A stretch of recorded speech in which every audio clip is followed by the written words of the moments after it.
Hello everyone, Namaste. So today I'm making this video to educate you all on the concept of going from confusion in your life to clarity. There are a lot of times you face confusion, you're not able to take action, and the obvious answer which seems to you is to take action. That if I take action, I'll be out of this. But the point is, it's not that simple. The action seems to be the obvious answer, but there are so many layers to that confusion inside of you, and what happens is you overlook the layers of confusion inside of you and you directly start looking into the solution in the exterior world. That if I do this, if I apply to this company, if I make my resume, if I post here, then my confusion will be solved. Yes, it can be solved, it can definitely be solved, but there are also times when you are stuck in a lot of confusion. Like there are layers of confusion, and it's not easy to get over these layers of confusion and say that okay, take action. If you could have taken action, you would have taken action, right?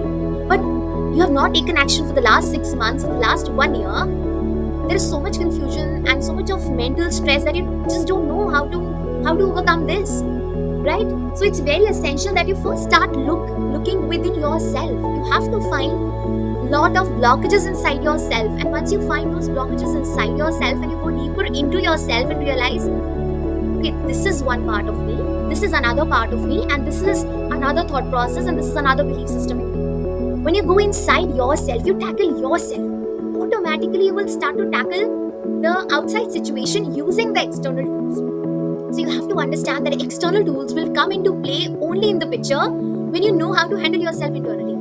So today I'm sharing a questionnaire I prepared which will help you get immense clarity on any situation that you have been facing for a really long time and it feels like a vicious circle to you. You feel like you get into it, you get into the trouble, you're not able to come out of it, and again you find a solution, not able to come out of it, then you don't see results in the external world, and then you feel, this is not working in my favor, nothing works in my favor actually, and then you're like, I have no option left. I have no clarity right now. I see no possibility around me. There were two sets of possibilities which were there, and those are all exhausted because I've used them and I saw no result. Now I really don't know what I need to do. It just feels like my life is going to remain stuck like this forever. For the last 1 year, it has been like this, and I believe that it is going to be like this in future also. I really don't know whether I should stay in this country, whether I should move out back to my home country, whether I should do this job, whether I should get out of this particular field and go for something that I really enjoy, that really brings me joy, but I don't see any option where I can find those jobs. But if I find that job in my home country also, it's going to pay me so less, I will not be able to sustain my livelihood within that particular amount range. So all these questions keep on coming, right? This questionnaire which I have prepared has worked really well for two categories of people. In fact, it could work in any situation where you're having confusion. So as you're going through this video, you have to ask yourself that what is the confusion that you are facing in your life, and take that challenge, take that situation, and go through the entire video, go through the entire questionnaire that I share with you, and find out answers for yourself. In my recent experience, I worked with two people, and it has worked really well for them. So one is somebody who was facing career issues. They were stuck in a job which felt really stagnant. The growth was just almost negligible. There were no chances of growth in the organization. Favoritism was also happening in the organization, so it kind of was very hurtful situation for the person. And the person was not really satisfied with the amount that they were earning. And they had lot of bills also to pay and lot of dues happening, and the person didn't have savings, and they had taken help from other people in their life, and now they couldn't take external help more because people can support you to an extent they can. After that, you have to figure it out. So the person was looking to take help from the bank and get the loan and then pay off their credit dues and all of that. So they just did not know that what they should do with their current job. Should they continue with it? Should they let go of it? Should they find out a new job? Should they stay in one country? Should they move back to their home country? And there was actually so many questions, right? So this questionnaire worked really well for them because it helped them to get to the root cause of their problem, where exactly the problem lied. And of course, it also worked well for somebody who was dealing with an insecure attachment style in their life. So what is insecure attachment style? This person was in a relationship with someone and their partner. So when they approached their partner, they always wanted to help the partner out, right? Partner did not want so much of help, but the kind of help that the person was giving was actually too much. It was over the board. So the partner felt very claustrophobic, that why are you controlling so much of my life, and why do you want to help me in this? Why do you want to take initiative in this particular situation in my life? I'll handle it, I'll take decisions on my own, you don't have to worry so much about it. But the person kept on helping and getting deeper into the issues of the partner. Why? Because they were very anxious of losing the partner. They were very anxious of losing the relationship. Because in their past they have had dealt with so many people in life who could not trust easily, right? These people had broken their trust, so it almost felt like that relationships are going to fall apart. So when they had a very meaningful relationship in their life, they always had this anxiety that it is going to fall apart if I do not do enough. So this person always had this thought that if they did not do enough, the relationship is going to fall apart, it is going to break, and they were not ready to take another heartbreak in their life. So they were overgiving and overcompensating in that relationship, and it was just a one-way process. So because they were doing it and they knew that they were overdoing it, after overdoing it, they would expect the partner also to do the same for them. And because it did not happen, because it was practically not possible for anyone, and the other partner believed in giving space to the two people in the relationship. So this person who was not getting the reciprocation back felt very hurt. They felt that their expectations were not being met. So they wanted to operate from a very practical point of view where they felt very secure within themselves and not really doubting the other person, not really worrying that what if I don't do and this person, goes out of my life. They wanted to get rid of all these inhibitions. But they just did not know that why they started always behaving so much insecure. They behaved in a very anxious sort of way, always trying to control, and were not able to trust themselves, were not able to trust the partner, and wanted to always be involved in the decision making and very small decision makings of the other partner, right? So in this case, when we go through the questionnaire that I'm going to share with you, this has helped these two kinds of people really well to get to the root cause of what was really happening in their life and what was keeping them stuck. So that is something that I'm going to share with you right now. So you can think of a situation in your life where you are feeling stuck. It's like the situation is there, you try to get rid of it, and then something again happens and you get stuck in the vicious cycle, and you just don't know what you can do about it. You have lost all hope about it, right? So if you go through this questionnaire, this might really help you to get solutions to your answer. So the first question that I want to ask you is that what is the real challenge here? Okay. Let me take example of the person who is dealing with an insecure attachment style. So I'm going to take their reference and I'm going to share the questions with you based on what I asked them about. Okay. And based on that, you can tweak and modify the questions according to the situation that you are facing in your life. So the first question that I asked them was, what is the real challenge that they were facing? So one is the challenge which seems on the surface, but when I asked them to think about the real challenge, that really got them thinking, what is the real challenge here, right? So for example, there are guests who want to come to my house, they want to stay in my house for 2 days, and I have a very busy schedule for these 2 days. I have my client meetings, I want to go out also, I want to take care of so many things, and they're just coming at the wrong timing. And now, because they are my good relatives and they want to stay at my house, they are not even looking at an option of staying in a hotel, and I cannot say no to them because I don't want to disappoint them. So I'm feeling very anxious and miserable that how will I handle my 2 days together. It's going to be like too much of burden.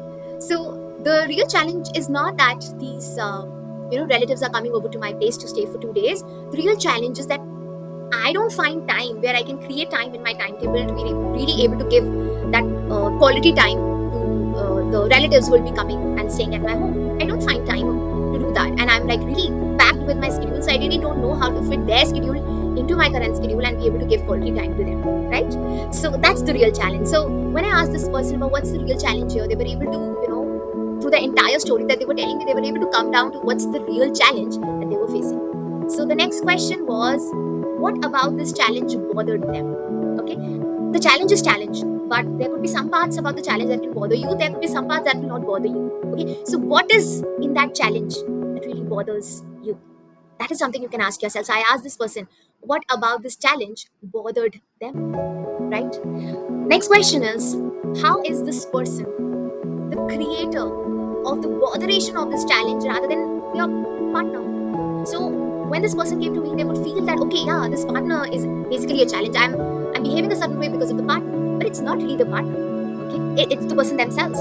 So I asked this question to the person, that how is that person responsible for creating this botheration in their life, and how was the other person not responsible for that? So that really got them thinking, right? The next question which I helped them with was the fourth one, and that was, when was the first time in their life where they started creating and experiencing the anxious insecure attachment style? Okay, when was the first time in their life they started creating and also experiencing the insecure attachment style? This means that this is not the first time that they are experiencing it. This might feel like the first time, but there would be some situation in the past where they have felt the same kind of thing, and maybe with a different person. And it might not be a partner, it could be anyone in the family, it could be any friend. So there is always a first time for experiencing something, for creating something in your life, for allowing that something to happen. And that's what I helped the person with by asking this important question, that when was the first time in their life they started creating and experiencing this kind of attachment style.